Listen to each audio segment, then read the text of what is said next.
जय बोलो देवादिदेव 1008 श्री भगवान महावीर स्वामी की जय जय जय। अहिंसा परमो धर्म की जय जय जय। परम पूज आचार्य गुरुवर श्री विद्यासागर जी महाराज की जय जय जय। परम पूज प्रमाणिक संत महामना मुराद प्रमासागर जी महाराज की, परम पूज राय सागर जी महाराज की। व्रत हमारे जीवन के परिष्कार का आधार है। व्रतों के आचरण से ही जीवन का उद्धार होता है। सच्चे अर्थों में देखा जाए तो व्रत ही जीवन का सार है। जैसे बिना ब्रेक की गाड़ी कहीं भी हमें खड्ड में गिरा सकती है, वैसे ही बिना व्रतों का जीवन हमें दुर्गति का पात्र बनाता है। अपने जीवन में सुख, शांति और संतुष्टि प्राप्त करना है तो हमें व्रतों की आराधना जरूर करनी चाहिए। इस आशय की बात आप सबके बीच कल की गई थी और आचार्य कुंद ने कहा था कि संयमाचरण ही हमारे जीवन के उत्थान का आधार है और उसमें यदि तुम मुनि जीवन अंगीकार नहीं कर सकते तो कम से कम गृहस्थ अवस्था में सावकाचार का पालन करो और अपने संयमाचरण को पालते हुए महाव्रत नहीं तो अनुव्रतों को अंगीकार जरूर करो। सागार संयमाचरण अनुव्रतों के साथ होता है और अनुव्रतों में आज बात पहले अनुव्रत की है, वह है अहिंसा अनुव्रत। थूले तस्काय वहे, थूले मोसे अदत्त थूले य, परिहारो पर महिला परिग्रह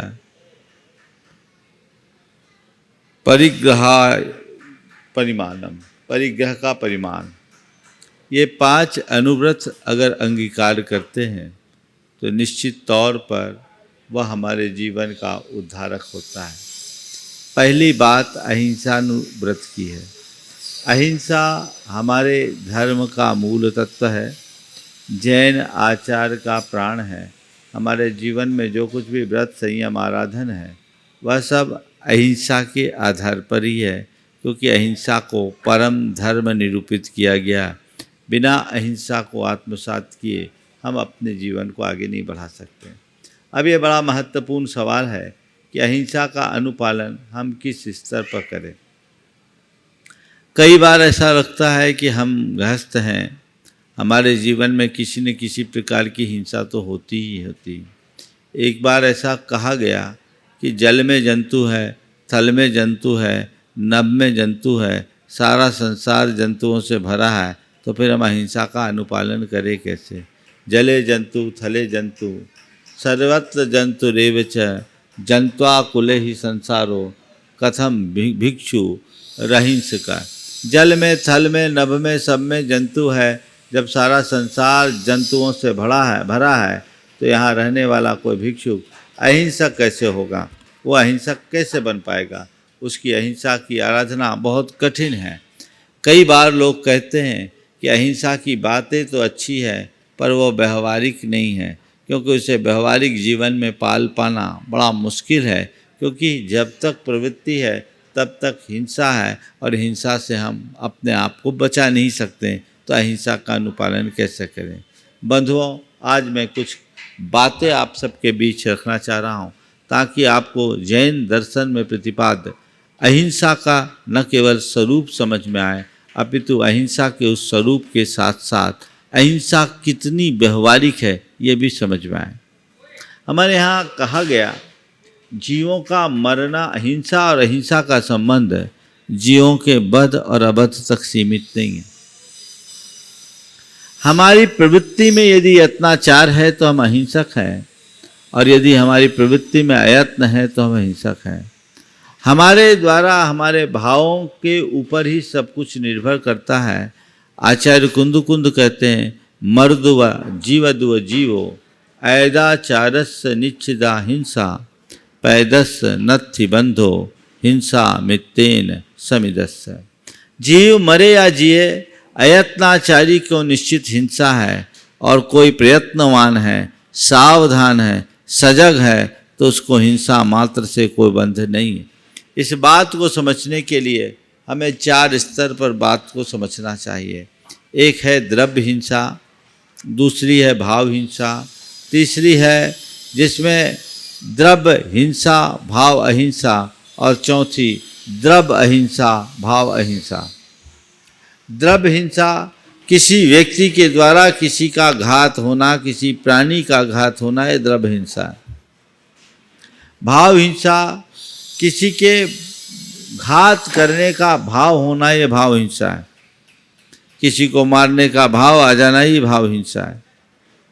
द्रव्य हिंसा भाव हिंसा अहिंसा किसी के द्वारा किसी का घात हो जाना, लेकिन सामने वाले का वैसा भाव नहीं होना।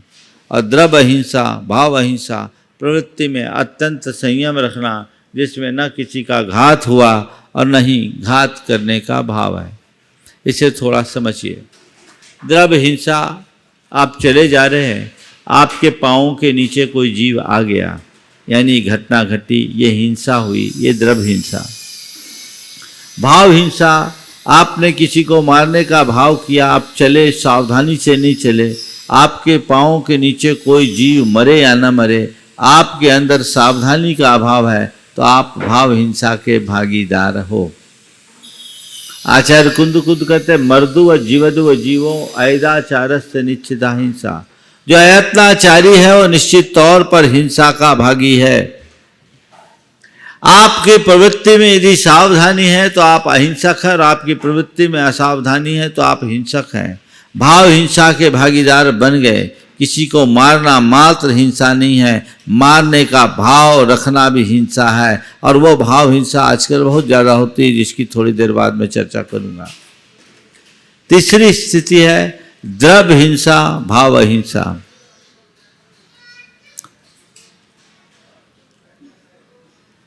एक डॉक्टर ने किसी का ऑपरेशन किया, ऑपरेशन फेल हो गया, सामने वाला मर गया। हिंसा हुई कि नहीं हुई? किसी का मर जाना हिंसा है, और किसी के निमित्त से मरना हिंसा है। वो हिंसा में मरा व्यक्ति क्यों मरा? क्योंकि डॉक्टर ने ऑपरेशन किया, सर्जरी ठीक नहीं हुई, या ऑपरेशन फेल हो गया, वो आदमी मर गया। मैं आपसे पूछता हूं, डॉक्टर के हाथों जो ये घटना घटी, इस घटना में डॉक्टर का क्या रोल था? क्या डॉक्टर ने उस व्यक्ति को मारा? नहीं ना। हम डॉक्टर को हिंसक कहेंगे, डॉक्टर के ऊपर कोई अभियोग लगेगा, क्यों? उसका इंटेंशन बचाने का था, मर गया, ये संयोग है। यहां द्रव्य हिंसा है, भाव अहिंसा है, और उससे उलट होता है भाव हिंसा द्रव्य हिंसा। किसी ने किसी पर गोली चलाई और वो गोली बाजू से निकल गई, वो बच गया। उसने जो गोली चलाई अपनी ओर से हिंसा उसने कर दी, सामने वाला बच गया अपने भाग्य से, वो मरा नहीं, पर इसने तो मार दिया, इसने हिंसा कर दी। यहां भाव हिंसा है, द्रव्य अहिंसा। इसके ऊपर अभियोग भी लगेगा, इसके ऊपर हत्या के प्रयास का गंभीर आरोप लगेगा और कठोर सजा मिलेगी। डॉक्टर को नहीं ना। तो एक द्रव्य हिंसा, एक भाव हिंसा, एक द्रव्य अहिंसा, भाव हिंसा, एक भाव अहिंसा, द्रव्य हिंसा। हमें मुख्य रूप से भाव हिंसा से बचने का प्रयास करना चाहिए। जब हम भाव हिंसा से बचेंगे तो द्रव्य हिंसा अपने आप बच जाएगी। कदाचित द्रव्य हिंसा से हम ना भी बच पाए तो हम दोषी नहीं है, क्योंकि हमारी प्रवृत्ति में सावधानी है। भाव हिंसा से अपने आप को बचाएं। आप गृहस्थ हो, आपके जीवन में प्रवृत्तियां हैं, बहुत सी क्रियाओं में हिंसा होती है, तो आचार्य कहते हैं हिंसा होना और हिंसा करना दोनों अलग अलग चीजें हैं। हिंसा होना एक घटना है और हिंसा करना एक अपराध। हिंसा का होना और हिंसा करना, इन दोनों में बुनियादी अंतर है। हिंसा होना एक घटना है और हिंसा करना एक अपराध, एक पाप। कहते तुम हिंसा न करने का संकल्प लो, मुझे हिंसा करना नहीं है। हिंसा हो जाए मैं यथासंभव उससे बचने की कोशिश करूंगा, लेकिन मन से, वचन से और शरीर से हिंसा नहीं करूंगा। इस संकल्प का नाम ही अहिंसानुव्रत है। और आपके लिए कहा गया केवल त्रस गाय कायिक जीवों की मन से, वचनों से और शरीर से हिंसा का त्याग करो। हमारे यहां 4 प्रकार की हिंसा बताई गई है। संकल्पी हिंसा, आरंभी हिंसा, उद्योगी हिंसा और विरोधी हिंसा। इन चारों प्रकार की हिंसा को अच्छे से समझने की जरूरत है। सबसे पहली हिंसा है संकल्पी हिंसा। संकल्पी हिंसा यानी इरादतन किसी को मारना, अपने स्वार्थ, मनोरंजन, स्वाद लिप्सा के निमित्त से जो हिंसा होती है वो कौन सी हिंसा है? संकल्पी हिंसा। ये हिंसा होती नहीं है, हिंसा की जाती है। ये आप कर रहे हैं, ये कोई घटना नहीं है, ये आपका कृत्य है और कृत्य नहीं, दुष्कृत्य है। आरंभी हिंसा आपके नित्य के कर्म में, नहाने धोने में, खाना पीना बनाने में जो हिंसा होती है ये आरंभी हिंसा है। यहाँ आप हिंसा करते नहीं, यहाँ आपसे हिंसा होती है। यहाँ कर नहीं रहे, हो रही है। आप अपने शरीर की अपवित्रता को दूर करने के लिए स्नान आदि कर रहे हैं, अपने जीवन के निर्वाह के लिए भोजन पानी पका रहे हैं, इसमें हिंसा हो रही है, लेकिन आप कर नहीं रहे। आप किसी को मारने के लिए काम नहीं कर रहे हैं, अपने आप को संवारने के लिए काम कर रहे हैं। इनमें अंतर है। औद्योगिक हिंसा अपने जीविकोपार्जन के निमित्त व्यापार, धंधा, उद्योग, खेती बाड़ी, इसमें जो हिंसा होती है इसको बोलते हैं औद्योगिक हिंसा। और चौथी है विरोधी हिंसा। अपने परिवार, अपने कुटुंब, समाज, धर्म, संस्कृति और राष्ट्र के ऊपर जब कोई आतताई, आक्रमणकारी अटैक करता है तो अपनी रक्षा के निमित्त जो उसका प्रतिकार किया जाता है, उस प्रतिकार के निमित्त, प्रतिरक्षा के निमित्त होने वाली हिंसा को विरोधी हिंसा कहा जाता है।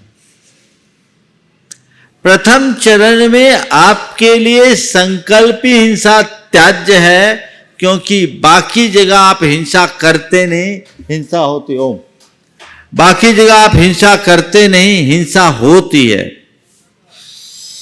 हमें हिंसा करना नहीं, हिंसा हो जाए उसे यथासंभव रोकना है, पर हिंसा न करने का मानसिक संकल्प ही आपका अहिंसानुव्रत है।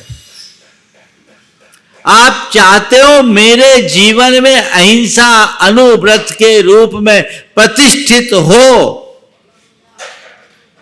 तो उसका सबसे पहला चरण है मद, मांस, मधु का प्रतिज्ञा पूर्वक परित्याग। ये संकल्प हिंसा का पहला क्रम। मैं किसी प्रकार के मादक पदार्थों का सेवन नहीं करूंगा, मैं किसी प्रकार के मांस से संश्लिष्ट वस्तुओं का उपयोग नहीं करूंगा, और मैं कभी शहद का सेवन नहीं करूंगा। आप कर सकते हैं? आजकल मादक पदार्थ आम हो गए। महाराज, मादक पदार्थ में किसी की हिंसा थोड़ी होती है, और की हो या नहीं, निज की हिंसा तो हो रही। निज और पर दोनों की हिंसा है। अपने शरीर में आग लगाकर क्या पाओगे? सब खाक हो जाएगा। इससे बचो। तो मादक पदार्थों के सेवन का परित्याग पहले चरण में। किसी भी प्रकार के मादक वस्तुओं का मैं सेवन नहीं करूंगा। आजकल ये चीजें आम होने लगी है। नशाखोरी की प्रवृत्ति दिनों दिन बढ़ने लगी है। यहां बचने की जरूरत है। अगर व्यक्ति यहां थोड़ा सावधान हो जाए तो जीवन में बहुत बड़ा बदलाव घटित हो सकता है। इसी तरह मांस भक्षण का तो चलन नहीं है। कुछ लोग हैं जो भटकते हैं, लेकिन अप्रत्यक्ष रूप से अगर आपके द्वारा ऐसी चीजों का प्रयोग हो रहा है जिसमें जीव हिंसा है, तो ये संकल्प हिंसा की ही पर्याय है। अपने शरीर सौंदर्य के लिए जितने भी प्रकार के सौंदर्य प्रसाधन की सामग्री है, अगर उसमें हिंसा है और आप ऐसी चीजों का उपभोग कर रहे हैं, तो ये संकल्पी हिंसा की श्रेणी में आता है। इससे बचिए। और ये तभी संभव होगा जब तुम्हारे हृदय में संवेदना होगी। किसी के संहार के मूल्य पर मुझे अपना श्रृंगार नहीं करना। अपने श्रृंगार के लिए मुझे किसी का संहार नहीं करना। क्या आप ऐसा नहीं कर सकते? आजकल तो ऐसे भी स्वास्थ्य को दृष्टिगत रखते हुए हर्बल प्रोडक्ट्स का चलन बढ़ गया और लोग उसे महत्व देने लगे। मैं आपके सौंदर्य प्रसाधन का निषेध नहीं करता, पर मैं तमाम उस प्रकार के कॉस्मेटिक्स आइटम्स का निषेध करता हूं जिसमें किसी की हिंसा होती है। हमारे देश में परंपरागत तरीके से श्रृंगार होता था। 16 श्रृंगार की व्यवस्था है। हो जिसकी रुचि वो करे, पर कम से कम ये तो देखे कि मेरे इस श्रृंगार में किसी का संहार तो नहीं हो रहा है। ये जवाबदारी आपकी है। आजकल तो एक से एक चीजें आती हैं और लोग उनका उपयोग करते हैं। बचिए। वे लोग जो ब्यूटी पार्लर वगैरह में जाते हैं, उनसे भी चाहिए कि कभी जाए तो अपना प्रसाधन कराते समय पूछे कि जो प्रोडक्ट यूज कर रहे हैं उसमें कोई हिंसा तो नहीं है। अगर आपके हृदय में संवेदना होगी तो आप निश्चित तौर पर इन बातों पर विचार करोगे और आपका हृदय संवेदन शून्य होगा तो आपके लिए इन सब बातों का कोई मतलब नहीं। सौंदर्य प्रसाधन में आज घोर हिंसा है। यद्यपि इसके विषय में काफी प्रचार प्रसार है, लेकिन इसके बाद भी लोग इन सब बातों पर ध्यान नहीं देते। आपकी सुबह की शुरुआत हिंसा से होती है। आप अगर सुबह उठे हैं तो मंजन कर रहे हैं, कौन सा पेस्ट कर रहे हैं यह आपको देखना है। जिस पेस्ट में अगर हड्डी का प्रयोग है तो आप फिर उसका प्रयोग क्यों कर रहे हैं? क्या आपके पास उसके विकल्प नहीं है? आजकल तो बहुत बेहतर विकल्प उपलब्ध हो गए। अब क्या जरूरत है? कोलगेट की कोई जरूरत है क्या? ये सब जाहिर तौर पर है कि जिसमें हड्डी का समावेश है, आप उससे अपना पेस्ट ब्रश कर रहे हैं, सुबह से अपना मंजन कर रहे हैं, तो आखिर ये बताओ, सुबह की शुरुआत ही हिंसा से होगी तो कहां जाओगे? आप स्नान करते हो, कौन से साबुन का प्रयोग कर रहे हो, कौन से शैम्पू का प्रयोग कर रहे हो, ये आपको विचार करना है। मैं आपके शैम्पू और साबुन के लिए निषेध नहीं कर रहा हूं, पर इतना तो विचार करो कि मैं जो प्रयोग में ले रहा हूं वो सही है या नहीं। आप शेविंग करते हो, कौन सी क्रीम लगा रहे हो, ये विचार करना चाहिए कि नहीं। अदर जितने भी कॉस्मेटिक आइटम्स आप यूज करते हो, उसको यूज करते समय ये विचार और विवेक होना कि इसमें किसी प्रकार की हिंसा तो नहीं हुई, इसी में हमारी भलाई और समझदारी है।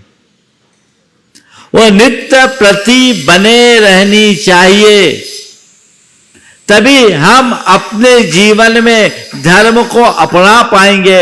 अहिंसा परमो धर्म का नारा लगाना अलग बात है, अहिंसा परमो धर्म की जय बोलना अलग बात है, लेकिन अहिंसा को जीना अलग बात है। अहिंसा को जीना है तो इसे अपनाना होगा, उसके बिना भी जी सकते हैं। और एक बात बोलूं, सौंदर्य नैसर्गिक होता है, यह ऊपर से पोतने से प्रकट नहीं होता। दुनिया के जितने भी सुंदरतम प्राणी हैं, वो आदमियों को छोड़कर कभी ब्यूटी पार्लर नहीं गए, पर उनकी ब्यूटी की तुलना की जाती है। हिरण की आंख मृग नयना कहते हैं, क्या किया? हिरण ने अपनी आंख को कहीं जाके ठीक कराया, क्या बोलते हैं आप लोग, आईब्रो के लिए, पता नहीं क्या क्या लगाते हैं। हाँ, बहुत अच्छी बात कही किसी ने,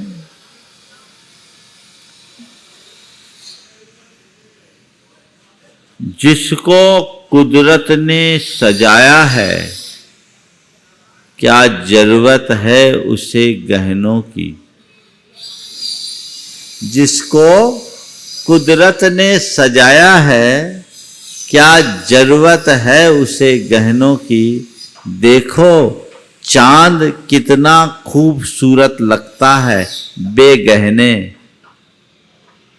चांद ने कोई आभूषण पहन रखा क्या? कोई सजा संवरा है क्या? आज आप मोर को देखो, अट्रैक्टिव लगता है? ये नेचुरल अट्रैक्शन है, ये प्राकृतिक सौंदर्य है। उस सौंदर्य का आनंद लो। प्रकृति ने हर मनुष्य को अपने हिसाब से सजाया और उसका अपना सौंदर्य है, जिसको अपने आंतरिक सौंदर्य का बोध होता है, ये बाहरी तलक भड़क की तरफ नहीं जाता। अब मैं आपसे इतना पूछता हूं, कौवा कितना ही क्रीम पोत ले, कौवा तो कौवा ही होगा। हाँ, तुम लोग इतना सब कुछ लीपा पोती करते हो, उसके बाद भी तुम लोग चेहरे में 12 बजे रहते हैं। और हमारे गुरुदेव को देखो, इस उम्र में भी चमक रहे हैं। बोलो, किसका नैसर्गिक तेज है? तेज व्यक्तित्व का होता, उस व्यक्तित्व की आभा को विकसित कीजिए। और शरीर का अगर आपको श्रृंगार करना भी है तो एक संकल्प लीजिए कि श्रृंगार के मूल्य पर मैं किसी का श्रृंगार नहीं करूंगा। अगर इतनी सी बात अंदर में बैठ गई तो समझना हमने अहिंसा धर्म की शुरुआत कर ली। पहनावे आजकल हालांकि थोड़ा कमी तो हुई है, लेकिन फिर भी अभी भी सिल्क के कपड़ों का चलन है, फर के कपड़ों का चलन है। क्या आप इनके बिना नहीं रह सकते? अब तो लोगों का रुझान कॉटन की तरफ आ गया है और सिंथेटिक चीजें हमारे पास उपलब्ध है, व्यक्ति को सोचना है मुझे अहिंसा का पालन करना है, प्रथम चरण में अहिंसा का पालन करना है, तो ऐसे कार्यों से अपने आप को बचाना है, दूर रखना है। अगर ये सोच बन जाएगी तो जीवन चमत्कृत हो जाएगा। मैं सिल्क के कपड़ों का प्रयोग नहीं करूंगा, मैं फर के कपड़ों का प्रयोग नहीं करूंगा, मैं चमड़े के पर्स का प्रयोग नहीं करूंगा, मैं चमड़ों के जूते चप्पल का प्रयोग नहीं करूंगा। क्या ये मजबूरी है? हाँ, आप इनके बिना भी तो अपना काम चला सकते हैं। और आजकल तो सबके सिंथेटिक सब्स्टिट्यूट्स आ गए हैं, बड़े अच्छे विकल्प उपलब्ध हैं। जब तुम्हारे पास बेहतर विकल्प सुलभ है तो इनमें उलझने की क्या जरूरत। अच्छे विकल्पों का लाभ लीजिए और मन को संकल्पित कर लीजिए। ये सब की सब संकल्पी हिंसा है। इसके अलावा कुछ जगह और आपको संकल्पी हिंसा से बचना है। मैंने कहा था कि द्रव्य हिंसा से खतरनाक भाव हिंसा है, और ये भाव हिंसा बिना हिंसा किए आप कर रहे हो और पाप के भागी बन रहे हो। जितने भी आज के गेम्स हैं जिसमें मार धाड़ है, क्या हो रहा है? हाँ, वो क्या पबजी चलता था, अब तो शायद बंद हो गया ना। हाँ, फ्री फायर। हाँ, ये क्या है? आप किसी को फायर करने का सोच भी रहे हो तो आप हिंसक हो गए। महान पाप। और कितना नुकसान, पाप का बंध तो होता है, भाव खराब होते हैं, आत्मा के संस्कार बिगड़ते हैं और कर्म बंधते हैं, समय बर्बाद होता है।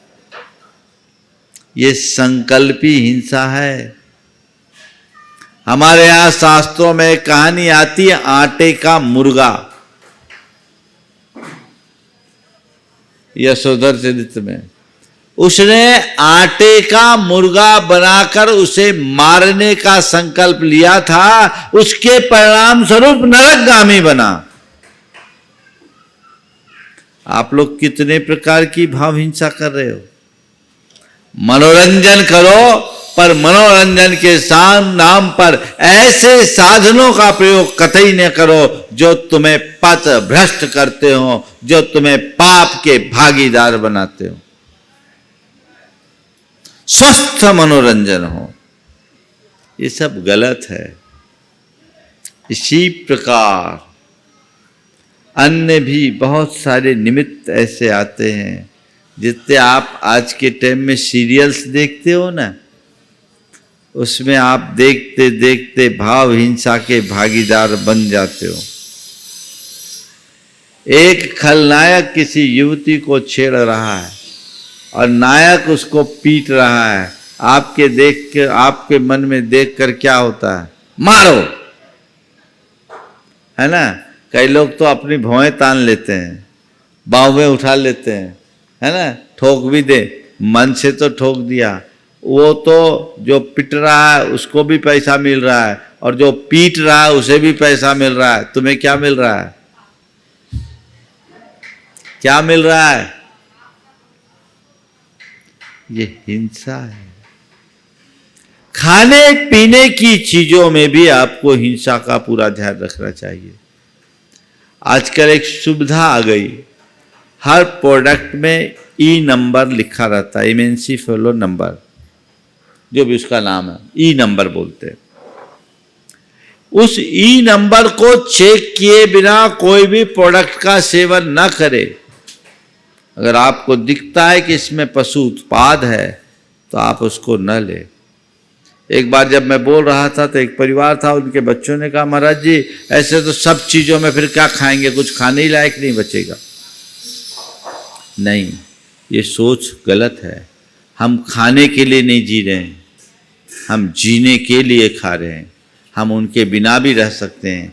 हमारा धर्म है जियो और जीने दो, हमें खाने के लिए किसी को नहीं मारना। अपने हृदय में संवेदना जगाओ, उनके बिना भी हम रह सकते हैं और अपने आप को बचा सकते हैं। और जिसके हृदय में संवेदना होती है वो इन सब चीज़ों से बचता है। मैं आपको बता रहा हूँ कैसे संस्कार होते हैं और कैसे हिंसा से बचा जा सकता है। आज से लगभग 20 वर्ष पहले की बात है। मैं एक स्थान पे था, जबलपुर में था। वहाँ एक छोटा सा बच्चा था 2.5 साल का। उसकी जेब में मैंने देखा तो 5 स्टार या कैडबरीज कुछ रखा हुआ था। मैंने उससे पूछा, बेटा क्या है? बोले चॉकलेट है। कौन सी? बोले महाराज ये है। बोले पता है इसमें मैंने सुना एग होता है। वो बच्चा तुरंत बोला महाराज जी अभी आया। गया, मुझे लगा कि उसको बुरा लग गया, वो भाग गया। कमरे से बहुत तेजी से निकला और कोई 2-1 मिनट बाद वापस आया। मैंने पूछा क्या बात है, चॉकलेट खा लिया? बोले नहीं महाराज। कैसे खाते, उसमें तो एग है। तो क्या किया? बोले उसे फेंक दिया। बोले नाली में फेंक दिया। नाली में फेंक दिया? क्यों फेंका? बोले महाराज जिसमें एग है उसे अपने पास रखने से क्या मतलब? महाराज आज से मैं नहीं खाऊंगा। ये है संस्कार। 2.5 साल के बच्चे के अंदर ऐसा संस्कार। अंतरंग में जब संस्कार जग जाते हैं तो सब बातें अत्यंत सुलभ हो जाती है और संस्कार खोने के बाद कुछ भी शेष नहीं रहता। अपने अंतरंग में वैसे संस्कार जगाने की जरूरत है और जीवन के क्रम को उसी अनुरूप आगे बढ़ाने की जरूरत है।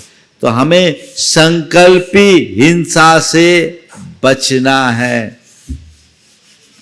एक बात तय कर लीजिए, कुछ नहीं है, मद्य मांस मधु इन 3 चीजों का त्याग है।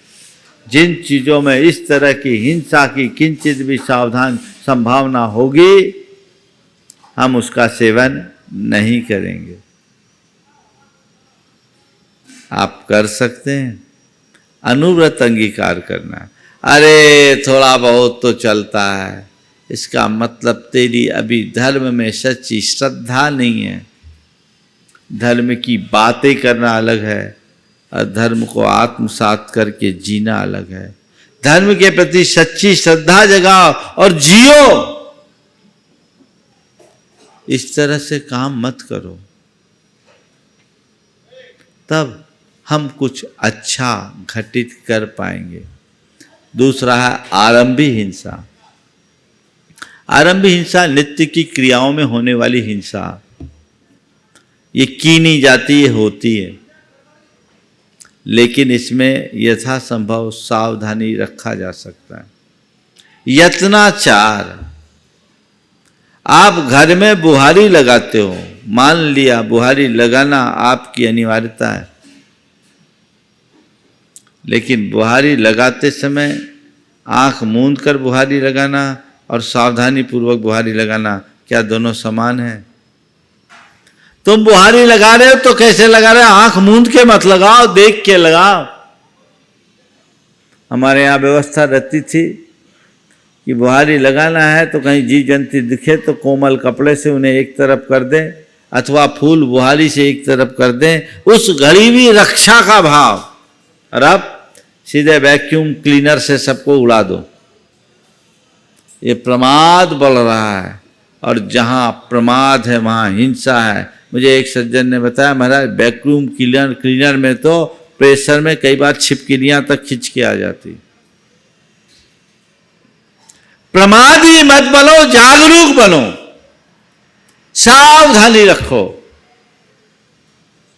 यत्नाचार है। अनाज शोध रहे हैं, सावधानी से शोधो। और कहीं शोधने बिनने के बाद जो जीव जंतु हैं जहां तहां मत फेंको।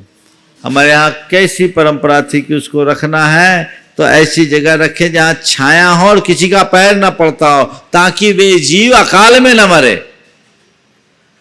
ये एक दयालु व्यक्ति की पहचान थी। अब कुछ नहीं।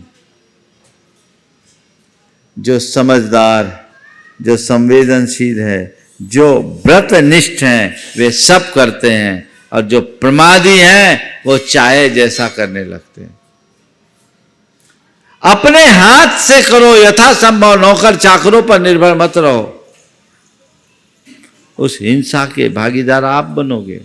यत्नाचार एक बहुत बड़ा शब्द है। अगर तुम्हारे साथ यत्न है तो कदाचित हिंसा हो भी जाए तो तुम हिंसा के भागीदार नहीं हैं।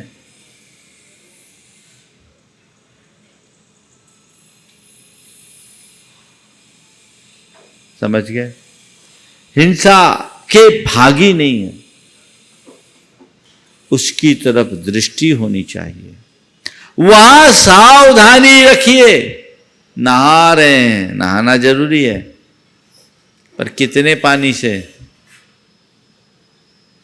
सावर के नीचे बैठ गए तो घंटों नहाए जा रहे हैं।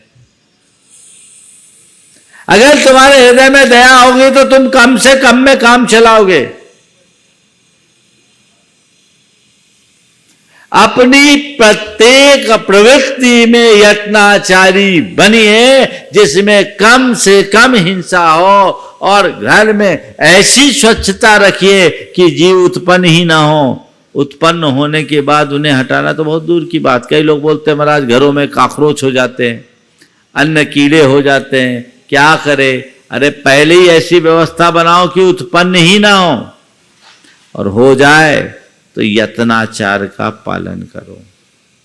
तो इन सब निमित्तों में जो हिंसा होती है वो आरंभी हिंसा है, जो एक गृहस्थ के लिए क्षम्य है कि आरंभी हिंसा से तुम बच नहीं सकते। वो होगी, पर उसमें यथासंभव यत्नाचारी बनो।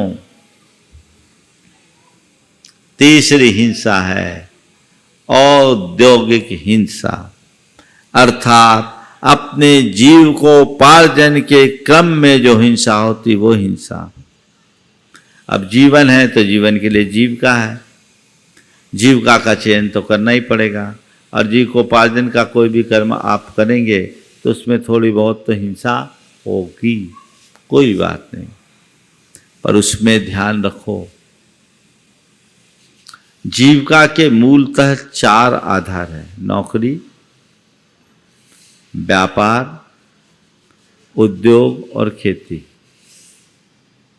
नौकरी, व्यापार, उद्योग और खेती, यही है ना जीविका के 4 आधार। इनमें चुनाव करो। नौकरी कर रहे हो, कहां कर रहे हो ये देखो। ऐसी संस्था में ही अगर तुम नौकरी कर रहे हो जो हिंसा का व्यापार कर रहे, हिंसा का कारोबार कर रहे, तो ये गलत है। आजकल लोग पढ़ाई करते हैं अलग अलग तरीके की कि हमको तो जॉब करना है, जॉब करना है। देखो तो जॉब कहाँ कर रहे हैं? अब कोई होटल मैनेजमेंट का कोर्स कर रहे हैं। होटल मैनेजमेंट का कोर्स करके क्या करेंगे? 5 स्टार होटल में नौकरी करेंगे, और उस 5 स्टार होटल में होने वाले सारे पापों की अनुमोदना करोगे। वहां तो मांस भी परोसा जाएगा, शराब भी परोसा जाएगा, और अन्य चीजें भी होगी। उसके भागीदार कहां कर रहे हो? तुम किस कंपनी में नौकरी कर रहे हो? वो कंपनी क्या बना रही है? किसका व्यापार कर रही है?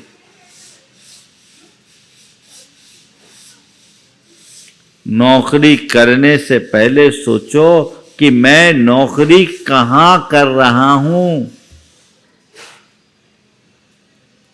मेरे संपर्क में एक युवक जिसने आकर के मुझसे उदयपुर में बोला था, वो एक 5 स्टार होटल में जॉब करता था, अकाउंटेंट था। बोला महाराज जी, मैंने अपनी परिस्थिति से विवश होकर के 4 वर्ष वहां नौकरी की, पर अब मेरी आत्मा मुझे कचोटती है। पहले भी कचोटती थी, पर मेरी परिस्थितियां ऐसी थी कि मुझे कोई रास्ता नहीं दिखता था। पर महाराज, मेरी पत्नी ने मुझे प्रेरित किया, मैंने नौकरी छोड़ दी, और 3 महीना में परेशान हुआ, और अब मैंने अपना कारोबार शुरू किया।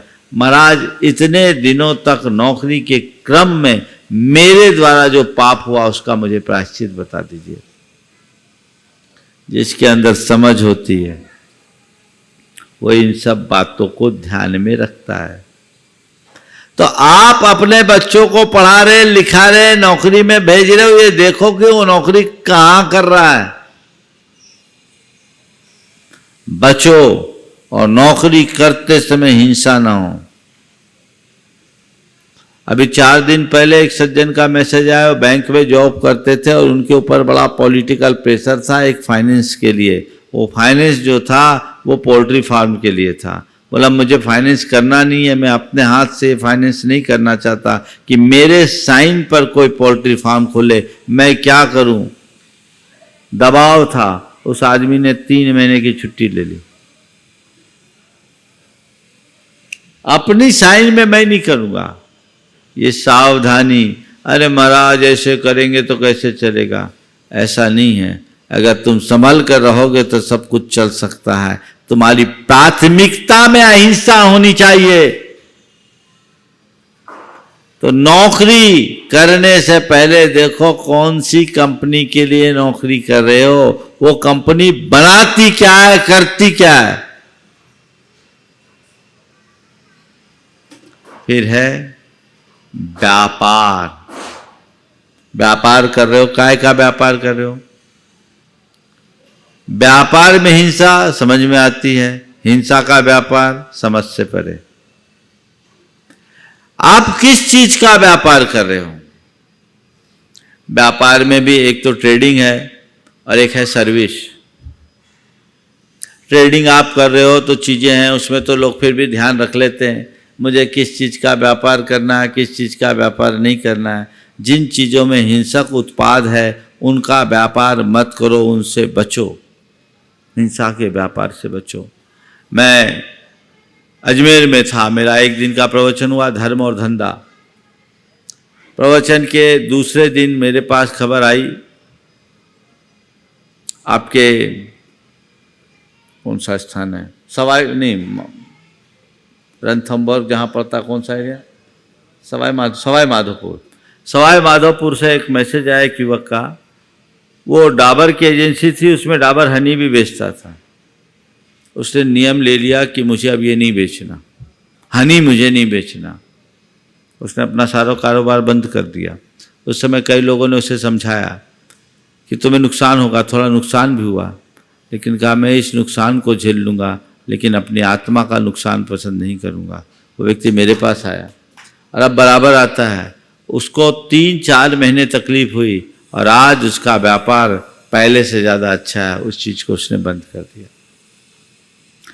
ऐसी चीज़ों का उत्पाद व्यापार जिसमें हिंसा, उससे बचो। चाहे पेस्टिसाइड हो, चाहे शराब हो, चाहे चर्म निर्मित चीज़ें हैं, या मद्य मांस मधु का जिसमें प्रयोग हो, उनसे आप बचिए। इसी के साथ जो सर्विस सेक्टर का व्यापार है, आप कंसल्टेंसी दे रहे हो, आप चार्टर्ड अकाउंटेंट हो, आप किसी कंपनी का ऑडिट कर रहे हो, कौन सी कंपनी का, जिसके बूचर खाने हैं, जिसके पोल्ट्री फार्म है, जो चमड़ों की चीज़ें बेचती है, जो कीटनाशकों का प्रयोग करती है, बेचती, उत्पादन करती है, आप उसकी ऑडिट कर रहे हैं। 5 स्टार होटलों की, 3 स्टार होटलों की, नॉन वेज होटलों की आप ऑडिट कर रहे हैं।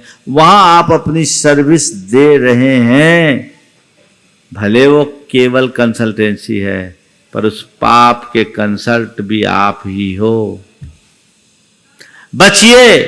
मेरे संपर्क में एक युवक, बहुत अच्छे चार्टर्ड अकाउंटेंट, वो एक कंपनी का काम करते थे वर्षों से, 15-20 साल हो गया। उस कंपनी ने पोल्ट्री फार्म खोलने का निर्णय लिया। उन्होंने उसी दिन कहा मैं इस कंपनी में काम नहीं करूँगा, इस कंपनी में काम नहीं करूँगा। बड़ा शेयर था उस कंपनी में, उसका अच्छा काम था। कंपनी ने कहा भाई आप हमारे इतने पुराने सीए हो, एक काम करना, हमारी उस कंपनी का काम मत करना, बाकी का काम करो। बोले नहीं मैं नहीं करूँगा। आप जिसके घर हिंसा का पैसा, उसका रुपया मुझे नहीं चाहिए। कई लोगों ने उनको बोला भी, लेकिन उन्होंने मना कर दिया, मैं ये काम नहीं करूँगा। और उसके बाद उसे छोड़ा। एक कंपनी छूटी, 4 नई कंपनी उसे मिल गई और आज संभल गया, बहुत अच्छी स्थिति में। आप किसी बिहार का है, आपके गया का संजीव सेठी गुनायतर का ट्रस्टी है। कहने का तात्पर्य यह है कि व्यक्ति के अंदर निष्ठा हो तो इन सब बातों में बचा जा सकता है। तो ये हुआ सर्विस में भी आपको देखना हम क्या कर रहे हैं, किसके लिए काम कर रहे हैं। एक सॉफ्टवेयर की कंपनी थी, एक बूचर खाने वाले ने उसके लिए सॉफ्टवेयर डेवलप करने के लिए बोला, उसने मना कर दिया। बोले तुम्हारे लिए मैं काम नहीं करूंगा। किसके लिए कर रहे हो ये भी आपको देखना है। इसी तरह उद्योग ऐसा मत करो जिसमें घोर हिंसा हो और लोगों को जीव हिंसा का भागीदार बनना हो। ऐसे उद्योग से अपने आप को बचाना। और खेती भी पारंपरिक तरीके से करो। कीटनाशकों का अंधाधुंध जो प्रयोग आज के समय में खेती में हो रहा है, ये घोर निंदनीय है, इससे बचना चाहिए। कीटनाशकों का प्रयोग ना हो। आजकल कीटनाशक और रासायनिक खादों का ये असर हुआ है कि हमारा शरीर विषाक्त हो गया, ढेर प्रकार के बीमारियों का कारण बन रहा है। इनसे बचना, इनका प्रयोग मुझे कतई नहीं करना, किसी भी स्थिति में नहीं करना, ऐसा संकल्प आपके मन में होना चाहिए। और आज तो सरकार भी ऑर्गेनिक खेती को बढ़ावा दे रही है। पारंपरिक तरीके से खेती अगर करेंगे तो वो जीवन सफल बनेगा, अन्यथा सब समाप्त हो जाएगा। तो ये हमें ध्यान में रखना है कि उद्योग में हिंसा चलेगा, हिंसा का उद्योग न हो। और विरोधी हिंसा आपके लिए क्षम्य है, क्योंकि अपने ऊपर आक्रमणकारी अगर कोई आक्रमण करता है तो हम अटैक किसी पर नहीं करेंगे, पर अपने आप को प्रोटेक्ट करने में कोई कसर नहीं छोड़ेंगे। हमारे यहाँ रक्षा का मार्ग है, आक्रमण का नहीं। हम आक्रामक नहीं बनेंगे, लेकिन हम पर कोई आक्रमण करेगा तो उसे सबक सिखाएंगे, उसके खैर नहीं रखेंगे, उसे छोड़ेंगे नहीं। ये अहिंसा का दर्शन है। ऐसी भावना के साथ जब अहिंसा का अनुपालन हो, तब हम अपने जीवन को बेहतर बना सकते हैं। इन बातों को ध्यान में रखते हुए आप अहिंसा का सूक्ष्म संकल्प लीजिए, एक छोटा सा संकल्प। मैं मद मांस मधु का त्याग करता हूँ, और न केवल त्याग करता हूँ अपितु उनका पूरी तरह निर्वाह करने के लिए संकल्पित होता हूँ। यदि ऐसा होगा तो हमारा जीवन प्रशस्त होगा। समय आप सबका हो गया, यहीं पर विराम। बोलिए परम पूज्य आचार्य गुरुवर श्री विद्यासागर जी महाराज।